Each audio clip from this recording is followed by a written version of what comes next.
Hello friends, my name is Balwant Singh. I am assistant professor in the Department of Electronics and Communication Engineering in IMS Engineering College, Ghaziabad, which is affiliated with Dr. APJ Abdul Kalam University, Lucknow.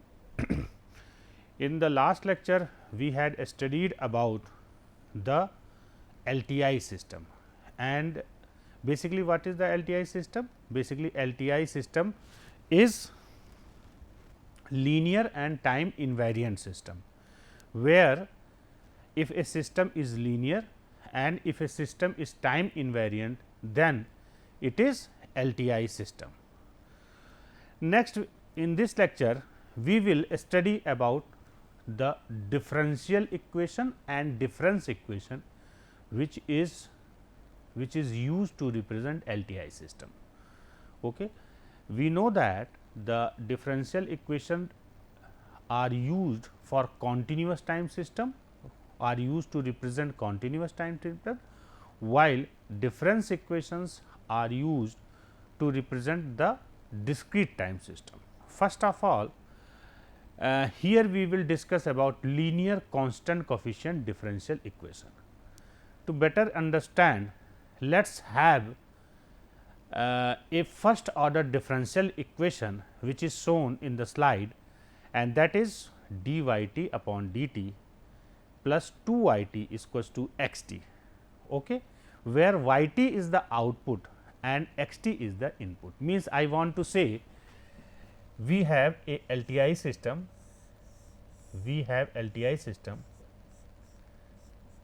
suppose this system has input x t and output is y t. Generally क्या करा जाता है कि इसके impulse response को H T से represent कर दिया जाता है. ठीक है. सो वी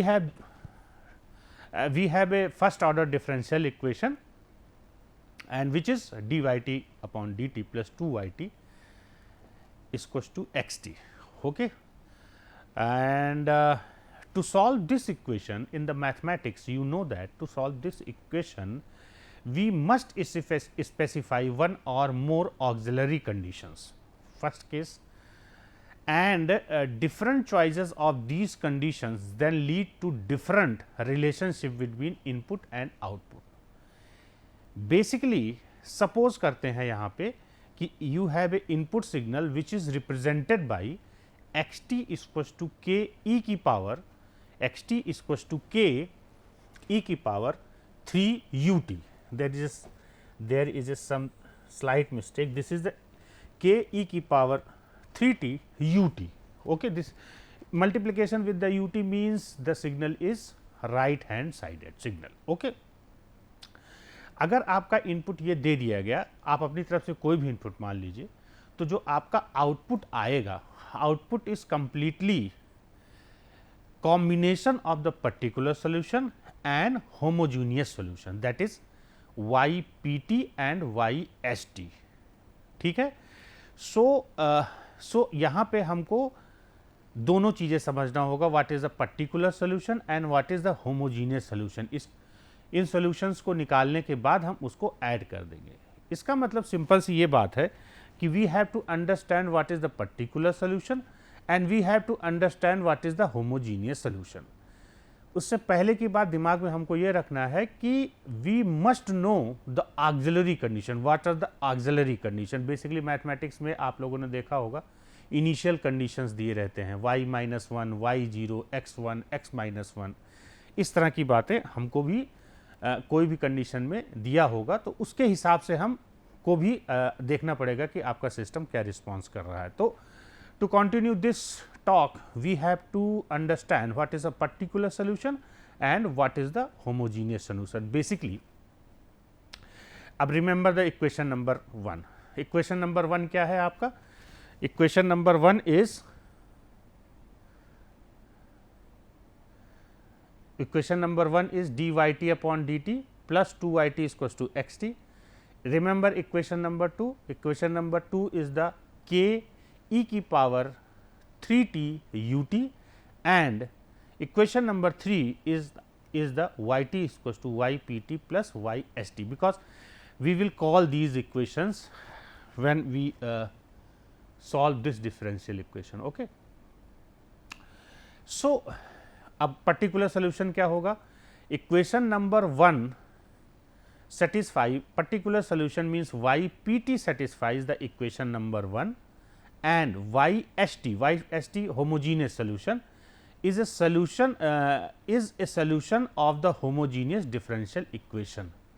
ठीक है, सबसे पहले हम क्या काम करेंगे, एक्स टी इक्वल्स टू 0 रख देंगे फॉर पर्टिकुलर सोल्यूशन. तो एक्स टी मतलब इनपुट नहीं है अभी कुछ. एक्स टी इक्वल्स टू 0 का मैथमेटिक्स की तरह नहीं, सिस्टम की तरह हमको थोड़ा समझना है. अगर आपका एक्स टी इक्वल्स टू 0 है, इसका मतलब ये है कि अभी आपने इस वाले सिस्टम में, जो हमने लास्ट वाले स्लाइड में माना था, इस वाले सिस्टम में अभी कोई इनपुट दिया नहीं है आपने. You are not providing any input in this system, LTI system. Okay, तब इनपुट इसमें क्या है, 0 है. तो आइडियली अगर हम बात करें तो आउटपुट भी 0 आना चाहिए, है नहीं? आइडियली आउटपुट 0 आना चाहिए. क्यों? लेकिन ऐसा होता नहीं है. कई केसेस में क्या होता है, चार्ज स्टोरिंग एलिमेंट्स होते हैं जिनमें पहले से ही चार्ज स्टोरेज होता है, जिसकी वजह से कुछ ना कुछ आता है. चलिए हम उसके बारे में बाद में बात करेंगे. अभी थोड़ा मैथमेटिक्स यहाँ पे देखते हैं. तो हमने क्या करा, एक्स टी इक्वल्स टू यहाँ पे 0 रख लिया. Particular solution for an exponential input signal is forced response, यानी आपने इनपुट दिया है. ठीक है, पहला केस क्या था, आपने कुछ इनपुट नहीं दिया, एक्स टी इक्वल्स टू 0 था. दूसरा केस क्या है, second case is the you are providing some input and which, and जब आप किसी सिस्टम को इनपुट कुछ दे देते हैं, गिविंग समथिंग, तो आपका जो आउटपुट आता है is known as forced response, is known as forced response. Okay, this is basically your forced response. So for this case let's input x t is equals to k e की power 3t for t is greater than 0, या हम यहाँ पे लिख सकते हैं ut भी लिख सकते हैं. अगर हम ये नहीं लिखना चाहते तो इसकी जगह ut लिख दें, वो दोनों एक ही चीज़ को रिप्रेजेंट करता है. ठीक है, और ये इससे पहले जब हम देखो, इससे पहले वाली स्लाइड में हमने माना भी यही था कि let's input k equals to x t equals to k e की पावर 3t ut. चलिए कोई बात नहीं, यहाँ पे दोबारा हमने लिख दिया ये बात. सो अगर आप और अगर हम पर्टिकुलर सोल्यूशन की बात करें तो y p t equals to, अब देखो ऊपर वाले इक्वेशन में, इस वाले इक्वेशन में एक्स टी अगर हम यहाँ पे रखेंगे तो particular solution y p t equals to y e की पावर 3t हो जाएगा. अगर आपका इनपुट इस तरह है तो आउटपुट हम कंसीडर कर लेंगे कि y p t equals to y e की power 3t, where y is the number that we must determine. अभी हमें y का हमें नहीं पता है, अभी हम y को हम पता करेंगे कि क्या y क्या है, उसी के आधार पे आपका पर्टिकुलर सोल्यूशन निकल आएगा. तो देखते हैं y कैसे करेंगे. अब देखो यहां पे y p t particular solution के लिए आउटपुट जो आपका आया है y e की पावर 3t आया है. ठीक, इसी को अगर हम इक्वेशन नंबर 1 में, इक्वेशन नंबर 1 क्या था आपका, आपको पीछे एक बार फिर से देखना पड़ेगा, dy t upon d t plus 2yt equals to x t. तो yt को अगर हम डिफ्रेंशिएट करेंगे, एक्सपोनेंशियल का अगर e की पावर at डिफ्रेंशिएट करते हैं तो क्या आता है, a इंटू ई की पावर at. और yt और xt की सारी वैल्यूज इस इक्वेशन में, यहाँ से जो इक्वेशन नंबर 5 से हम इक्वेशन नंबर 1 में रख देते हैं, तो आपको ये मिल जाएगा 3y e की power 3t plus 2y e की power 3t equals to xt. आपने माना ही है कि xt is the k e की power 3t. Then put these values and simplify this equation. You will get the value of y which is k by 5. Okay? तो यहाँ पे जो हम लास्ट स्लाइड में बात कर रहे थे कि आपका y p t equals to y e की पावर 3t है, यहाँ पे y की वैल्यू हमको पता करना था, and we get the value of y which is k by 5.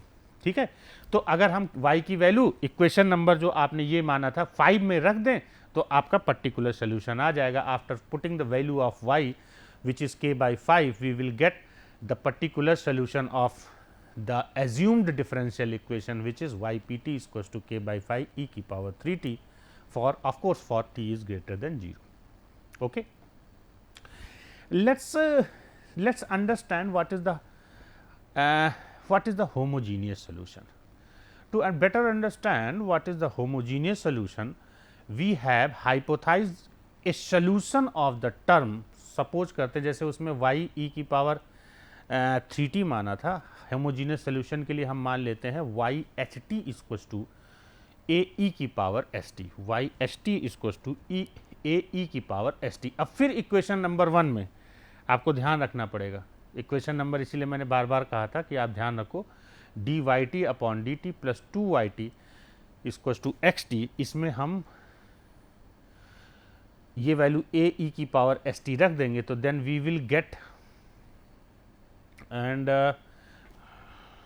In the last slide if we put these values in this equation we will get here here there is some problem but अब अगर हम यहाँ पे रखते हैं तो मैं यहाँ पे सॉल्व करना चाहूँगा, यहाँ पे अगर हम रखते हैं इक्वेशन उसमें तो ये आ जाएगा एंड दिस इक्वल्स टू, पहले वाले इक्वेशन में रखेंगे तो डिफरेंस होगा तो ये हो जाएगा ए एस ई की power s t d by d t था ना, d by d t y t था तो हमने डिफरेंशिएट कर दिया, प्लस 2 वाई टी यानी 2 ए ई की पावर एस टी. ठीक है, पहले वाले इक्वेशन को हम जब रखेंगे तो यही तो आपका आएगा. अब यहाँ से देखो, यहाँ से e की पावर एस टी, e की power s t into a हम कॉमन ले लेंगे तो we can understand there will be s plus 2. यहाँ पे अगर हम कॉमन लें तो we will get s plus 2, ये यहाँ रख लेते हैं e की पावर s t. ओके, अब देखो यहाँ समझना है हमको कि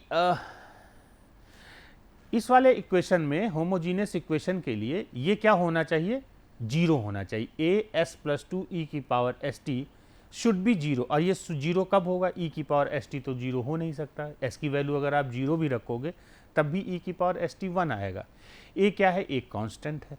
तो अल्टीमेटली हमको एस इक्वल्स टू -2 रखना पड़ेगा, एस इक्वल्स टू -2, क्योंकि पर्टिकुलर सोल्यूशन के लिए ये क्या होता है आपका 0 होता है. ये इक्वेशन नंबर 1 बार बार मैं नहीं दिखाऊंगा, इतनी देर में आपको याद हो जाना चाहिए था. इक्वेशन नंबर 1 में ही हमने ये वैल्यू रखा है. ठीक है, तो यहाँ पे हमको ये बात तो एकदम सिंपल मैथमेटिक्स से समझ में आ जाता है कि from this equation we see that we must take s equals to -2 and that a e की power -2 is the solution of equation number 4 for any choice of a. Okay, so here we get the value of s and the value of y. So the solution of differential equation y t equals to क्या था, y t equals to पहले homogeneous solution फिर particular solution का combination. So we will get a e की power -2t plus k by 5 e की power s t for t is greater than 0. Of course ये तो हमारा normal चीज़ें हो गई, particular solution and homogeneous solution. Next हमको देखना ऑक्सिलरी कंडीशंस. ऑक्सिलरी कंडीशन तो यहाँ पे हमने मान लिया है कि सपोज करते हैं इनपुट 0 है, x t equals to 0, of course for t is less than 0. ठीक है, t इज लेस देन 0. तो the condition of initial rest, जो जैसे मैंने बताया था कि रेस्ट कंडीशन में कुछ तो आउटपुट आएगा नहीं, जब आप कुछ इनपुट नहीं दे रहे हो तो आउटपुट कुछ नहीं आना चाहिए. तो y t equals to 0 for t is less than 0. यही चीज़ हम रख दें पहले वाले इक्वेशन में. ठीक है, इक्वेशन नंबर 8 में जो ये कंसेप्ट है, इक्वेशन नंबर 8, ये देखो मैं आपको याद दिला रहा हूँ, वाई टी इक्वल्स टू 0 रख दो यहाँ पे. इस वाले में वाई टी इक्वल्स टू यहाँ पे 0 रख दो तो क्या हो जाएगा, ये वाई टी इक्वल टू 0 रखेंगे and y t equal to 0, sorry y t, यहाँ पे एक चीज़ थोड़ा सा कंफ्यूज नहीं करना है, वाई टी इक्वल टू हम 0 रखेंगे for t is greater, for t equal to 0। तो हम टी की वैल्यू जब यहाँ पे 0 रखेंगे और यहाँ पे 0 रखेंगे तो दोनों केस में क्या हो जाएगा, ये दोनों केस में क्या हो जाएगा, ये वैल्यू 1 हो जाएगी और ये वैल्यू भी 1 हो जाएगी। तो हमारे पास क्या बचेगा, a plus k by 5 equal to 0। Okay, what is written in this slide? So 0 is equals to a plus k by 5, which shows the value of a is equals to minus k by 5. Put these value of minus k by 5, a is equals to minus k by 5 in last equation, which is y t is equals to a e की power minus 2t plus k by 5 e की power minus e की power 3t। ये value हम यहाँ पे रख देंगे तो वाई टी इक्वल टू आ जाएगा k बाई 5 ई की पावर 3t माइनस ई की पावर माइनस 2t। या इसी को हम, चूंकि यहाँ पे क्या है, t इज़ ग्रेटर देन 0 के लिए हम बात कर रहे हैं, क्योंकि t इज़ लेस देन के लिए तो आपने ये देखो लास्ट इक्वेशन में स्टेटमेंट माना है, अगर x t इक्वल टू 0 है तो आपका इनिशियल रेस्ट कंडीशन पे है, इसका मतलब वाई टी क्या है, आपका 0 है। तो इसी चीज़ को हम लिख सकते हैं k बाई 5 ई की पावर 3t माइनस ई की power minus 2t u t. Okay, so कुछ की पॉइंट्स हैं जिसको डिफरेंशियल इक्वेशन सॉल्व करते वक्त for LTI system we have to remember. First one is the response of differential equation to the input consist of sum of a particular solution and homogeneous solution, that is natural response, which is also known as natural response, and that is a solution of differential equation with input set to 0. This is the first key point you must have to remember. Second one is the, here we must specify auxiliary condition. Auxiliary condition is a very important condition. ठीक है, okay. Next one is the next key point is the different choices of auxiliary condition lead to different relationship between input and output. And finally, very important key point is x t is equals to 0 for t is less than or equals to t naught for the causal LTI system, then y t is equals to 0 for t is less than or equals to t naught, and we would use initial conditions y t naught is equals to 0 to solve for the output for t is greater than t naught, means if input is 0, output will be the 0. And if we generalize differential equation, for nth order, then we can write, you have to remember nth order linear constant differential equation. Mathematics में आप लोगों ने पढ़ रखा होगा कि it is defined as k equals to 0 summation k equals to 0 to n a k d की power k y t into d t की power k equals to k equals to 0 to m b k d की power k x t d t की power k th, है ना। Generally क्या है आपका यहाँ पे अगर आपका कैपिटल N इक्वल्स टू 0 है तो we will get the equation y t is equals to 1 upon a naught k is equals to 0 to m b k, means you will get solution y t consist a particular solution plus a solution of the homogeneous differential equation. So here we can write k is equals to 0 to n a k d differential order k and d की power k y t upon dt is equals to 0, and this is also known as a natural response. यहाँ पे फिर हम आप देखिए यहाँ पे x t equals to अगर आप 0 है for t is less than or equals to t naught, so we have to assume y t equals to 0 also for t is less than and less than or equals to t naught. So the response of t is greater than t naught can be calculated with the initial conditions. Initial conditions means auxiliary condition, जो mathematics में आप y 0 की value दी रहती, y -1 की, x -1 की.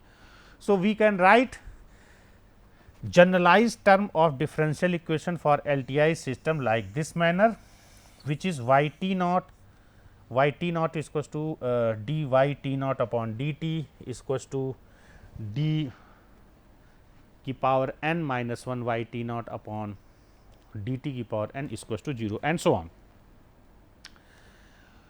Let us have a quick look on difference equation to better understand. First of all, यहाँ पे हम एक जैसे डिफरेंशियल इक्वेशन किया था वैसे ही यहाँ पे डिफरेंस इक्वेशन है, कोई उसमें कोई अलग से कंडीशन नहीं है.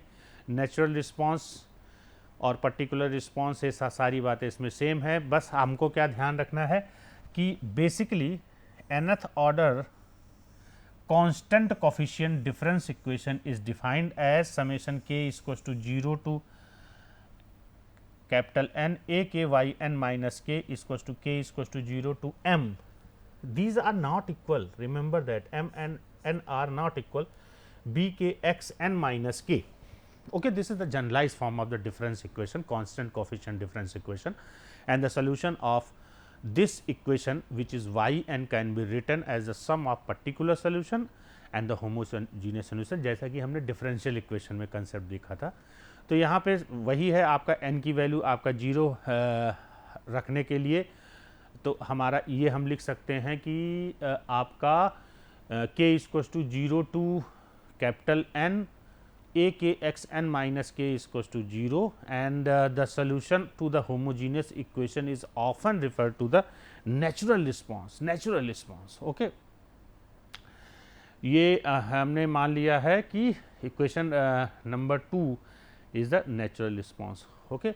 So, there are many possible choices for auxiliary conditions leading different input output relation. Means यहाँ पे बात घूम के auxiliary conditions पे आ जा रही है. वो conditions जब भी आप कोई सिस्टम LTI सिस्टम डिज़ाइन करोगे तो वो कंडीशन आपकी दी रहेगी. सो auxiliary condition पे थोड़ा ध्यान देना पड़ेगा. But we consider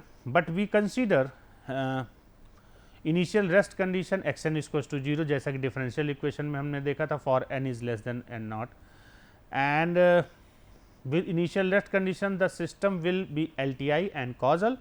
so for discrete time rearrange all the equations by this manner. Means आप क्या करो, y n equals to 1 upon a not, k equals to 0 to m, b k x n minus k minus k equals to 1 to n a k y n minus k. Means यहाँ पे हम क्या करेंगे, इस वाले equation में हम क्या करते हैं, इस वाले इक्वेशन में हम इसी को, इस वाले टर्म को, सिर्फ इस वाले टर्म को हम लिख सकते हैं k इक्वल्स टू 0 रख दें तो ये हो जाएगा a नॉट, ठीक है, a not y n plus summation k equals to 1 to n कर दो और ये हो जाएगा a k y n minus के. अब इस वाले टर्म को इधर लेके चले जाओ तो जो हम लास्ट में इक्वेशन आपको दिखा रहे हैं, this equation you will get this equation. Okay, you will get this equation. So, again in order to calculate y1 we need we need to know yn minus 1, yn minus 2 and so on, and auxiliary condition like yn y minus n plus 1, y minus 1 जो आपके difference equation में दिए रहते हैं. Basically जो आपका equation number 1 है, पहला इक्वेशन ये, एंड इक्वेशन नंबर 3 जो है, ये जो हमने निकाला है, is basically known as a recursive equation. Recursive का मतलब जिसका आउटपुट उसके प्रीवियस आउटपुट पे डिपेंडेंट है. ठीक है, यानी इस तरह का कंडीशन आप आगे चल के कभी देखोगे. ये आपका अगर मान लो कोई सिस्टम है तो इसका, ये आपका इनपुट है तो इसका आउटपुट फीडबैक पे डिपेंडेंट है. रिकर्सिव सिस्टम, ठीक है, आउटपुट उसके प्रीवियस आउटपुट पे डिपेंडेंट है, जैसे एसी का होता है नहीं, एसी क्लोज लूप सिस्टम का एग्जांपल अगर डिस्क्रीट में देखें तो रिकर्सिव. सिमिलरली अगर जैसे इमर्सन रॉड है, इमर्सन रॉड आपके आउटपुट पे डिपेंडेंट नहीं है तो नॉन रिकर्सिव इक्वेशन है. इसी इक्वेशन में समझने के लिए अगर कैपिटल N की वैल्यू 0 रख दो तो we will get y n equals to summation k equals to 0 to m b k upon a naught x n minus k which is non recursive equation. ठीक है, इसका देखो इस इक्वेशन में आप देखो output is only dependent on the input, not output, previous output, तो नॉन रिकर्सिव इक्वेशन है। दूसरा की पॉइंट यहाँ पे हमको याद रखना है कि अगर हम इसको इक्वेशन 4 जो है आपका लास्ट इक्वेशन जो ये हमने पढ़ रखा है, equation number 4 describes the LTI system and impulse response of the system, इसको हम सॉल्व करेंगे तो we will get h n equals to b n upon a not, simple mathematics है, आप इसको कर लेना, which is known as finite impulse response, FIR, finite impulse response, this is known as finite impulse response. इसको हम आगे discuss करेंगे जल्दी से। And to better understand let's have a look a example, y n equals to -1 upon 2 y n minus 2 equals to x n, where y n equals to x n we can segregate this equation yn equals to xn plus 1 by 2 yn minus 1. Suppose xn equals to k delta n. After the solving of these condition, we will get y0 equals to k, y1 equals to 1 by k, y2 equals to 1 by 2 का square k, and for nth term we will get yn equals to 1 by 2 की power n into k. सो इसको generalise form में अगर हम इसको लिखेंगे तो h n equals to 1 by 2 की power n u n, and this kind of response of LTI system is known as infinite impulse response IIR system. FIR और IR के बारे में हम आगे डिटेल में पढ़ेंगे। So thank you very much.